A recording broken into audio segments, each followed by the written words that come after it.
بسم الله الرحمن الرحيم. الحمد لله رب العالمين، وأشهد أن لا إله إلا الله وحده لا شريك له، وأشهد أن محمدا عبده ورسوله صلى الله وسلم عليه وعلى آله وأصحابه أجمعين.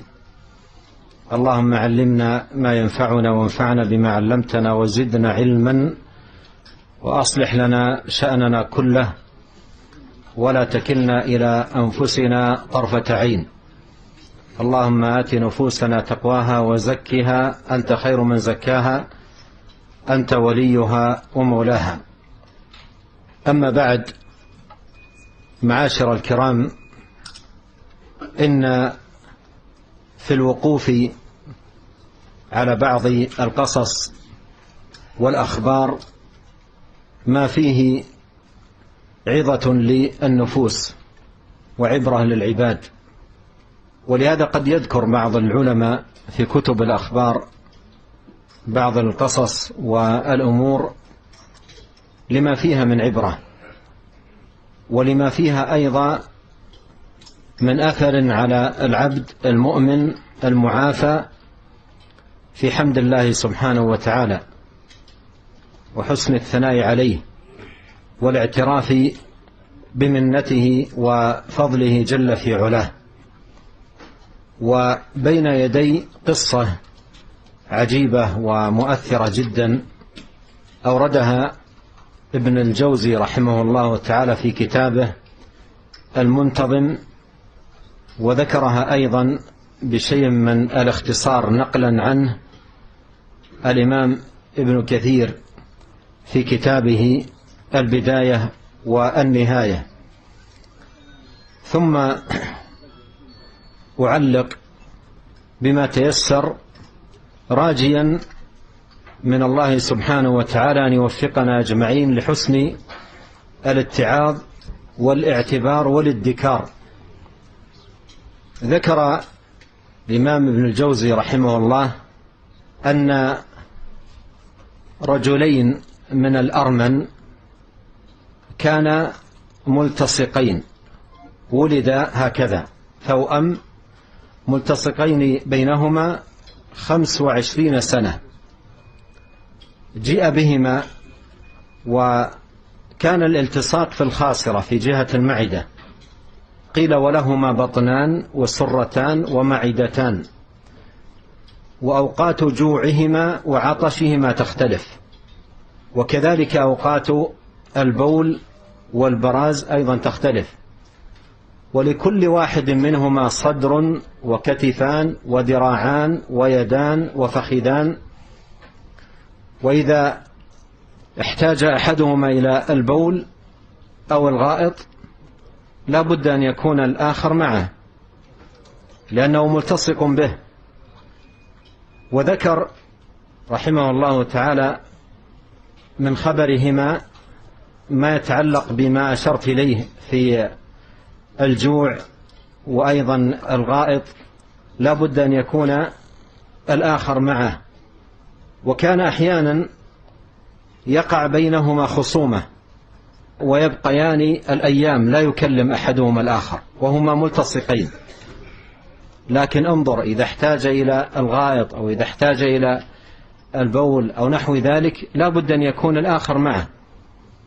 فتأمل في هذه القصة، وتأمل أيضا في الخاتمة المتعلقة بهذين الرجلين لما توفي أحدهما والآخر حي، ولا يمكن أن يدفن لأنه ملتصق بأخيه، ولم يجد حيلة للفصل، لأن فصل الآخر عنه يؤدي إلى موت أخيه وقتله. وجمعوا الأطباء ولم يجدوا حيلة للفصل بينهما، فلما مات أحدهما بقي الآخر حيا، ولكن تعفن أخوه الملتصق به، ولم يجدوا حيلة للفصل أو لمعالجة هذا الأمر حتى أنتن أخوه واشتدت رائحة النتن فمات من الغم ومن النتن فدفن معا. فهذه القصة التي ذكر ابن كثير رحمه الله تعالى فيها من العبرة أنها تذكرنا بعظيم نعمة الله علينا وعظيم منته بهذه الحواس وهذه القوى وهذه الحركة وهذه العافية وهذه الصحة، وأن هذه الصحة التي منحها الله سبحانه وتعالى للعبد لم يمنحها له سدى أو عبثا أو باطلا، بل لغاية عظيمة وهدف جليل خلق من أجله هذا العبد، ألا وهو القيام بالعبودية لله سبحانه وتعالى، وأن يكون هذا العبد خاضعا لله شاكرا مطيعا منقادا ممتثلا لأمر الله سبحانه وتعالى، حامدا له جل وعلا على نعمائه وعظيم منه وعطائه سبحانه وتعالى. ولهذا الصحة والعافية وسلامة القوى والحواس هذه نعم عظيمة ينبغي أن يكون العبد مستشعرا لها، وأن يكون كل يوم حامدا لله سبحانه وتعالى على هذه النعم، كما قال عليه الصلاة والسلام: على كل سلامة أحدكم صدقة، كل يوم تطلع فيه الشمس، كل يوم تطلع فيه الشمس تفكر في هذه الحواس وهذه القوى وهذه الأعضاء وهذه الحركة السهلة السلسة، فتحمد الله سبحانه وتعالى على الأعضاء كلها. قال على كل سلامة، يعني كل مفصل من مفاصلك، وعددها 360 كما جاء في بعض الأحاديث. وجاء في الحديث الآخر عن نبينا عليه الصلاة والسلام أنه قال: من أصبح منكم آمنا في سربه معافا في بدنه عنده قوت يومه فكأنما أعطي الدنيا أو أوتي الدنيا بحذافيرها. فأمر العافية والصحة للأبدان أمر عظيم ليس بالهين. أذكر قبل سنوات طويلة زرت أحد المستشفيات، فإذا بشاب كان أصابه حرق، ولما رأيته كانت الإصابة لها أكثر من سنة، فكان جسمه ويداه كل عضو منها على حاله ممتد لا يتحرك، يعني يداه رأيته هكذا ممتدة أكمل سنة ولا يحرك يديه، وكان أمامه مصحف يقرأ منه، وإذا مر أحد يزور أو يطلب منها أن يقلب الصفحة حتى يقرأ الصفحة التي تليها لا يتمكن من قلب صفحة المصحف.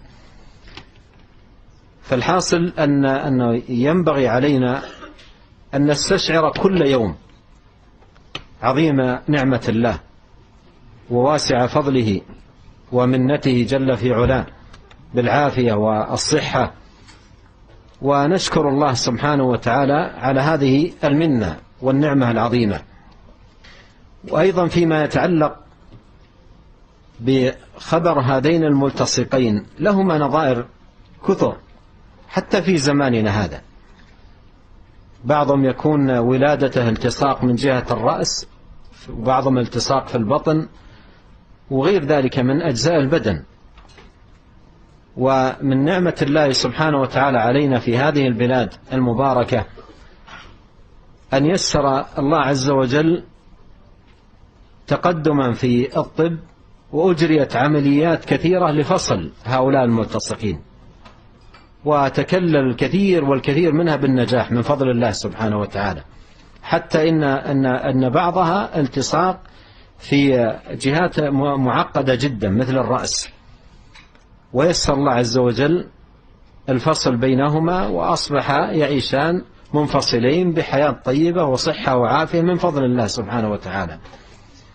فنسأل الله عز وجل أن يزيدنا في أنفسنا صحة وعافية، وفي بلادنا أمنا وأمانا وزيادة وتقدما في الخير، وأن يبارك لنا فيما رزقنا، وأن يؤمننا في أوطاننا، وأن يعافينا في أبداننا، وأن يصلح لنا شأننا كله، وأن يوفقنا لاستعمال هذه القوى والحواس فيما يرضيه، وأن يجنبنا مساخطه جل في علاه، وأن يهدينا إليه صراطا مستقيما. اللهم اقسم لنا من خشيتك ما يحول بيننا وبين معاصيك، ومن طاعتك ما تبلغنا به جنتك، ومن اليقين ما تهون به علينا مصائب الدنيا. اللهم متعنا بأسماعنا وأبصارنا وقوتنا ما أحييتنا، واجعله الوارث منا، واجعل ثأرنا على من ظلمنا، وانصرنا على من عادانا، ولا تجعل مصيبتنا في ديننا، ولا تجعل الدنيا أكبر همنا ولا مبلغ علمنا، ولا تسلط علينا من لا يرحمنا. سبحانك اللهم وبحمدك، أشهد أن لا إله إلا أنت، أستغفرك وأتوب إليك. اللهم صل وسلم على عبدك ورسولك نبينا محمد وآله وصحبه أجمعين.